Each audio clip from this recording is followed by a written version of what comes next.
பகவத்கீதா அத்தியாயம் 1 அர்ஜுன விஷாத யோகம் ஸ்லோகம் 5 திருஷ்டகேதுச்சேகிதானஹ காஷிராஜஸ்ச வீரியவான் புருஷித் குந்தி போஜஸ்ச ஷைப்யஸ்ய நரபுங்கவஹ.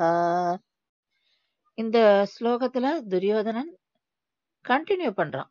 துரோணாச்சார் கிட்ட எதிர்க்க இருக்கிற அணியில, அதாவது பாண்டவர் அணியில இருக்கிற ஒரு வீரர்களும் ஒரு ராஜாக்களை பத்தியும் சொல்றான். அங்க இருக்க ராஜாக்களோட பெயர்கள் எல்லாம் சொல்றான். அந்த ராஜாக்களை பத்தி எல்லாம் சொல்றான். ஏன்னா இது அத்தனையுமே அவனுக்குள்ள ஒரு பயம். இத்தனைக்கும் அவன் அணியை விட பாண்டவர் அணியோட எண்ணிக்கை கம்மி தான். ஆனாலும் அதை பார்த்து பொறுமறான், பயப்படுறான். இந்த ஸ்லோகத்துல திருஷ்டகேது பத்தி சொல்றான். திருஷ்டகேது சிசுபாலனுடைய மகன். ஆனா இவன் அறவழியில வந்தவன், கிருஷ்ணருடைய பக்தன். அவன் பெரிய வில்லாளி, பெரிய வீரன் அப்படின்னு சொல்றான். அடுத்தது சேக்கிதானனை பத்தி சொல்றான். சேக்கிதானன் யாதவ வீரன். இவ எல்லாருமே பாண்டவர்களுக்கு துணையா இருக்கா அப்படின்றான்.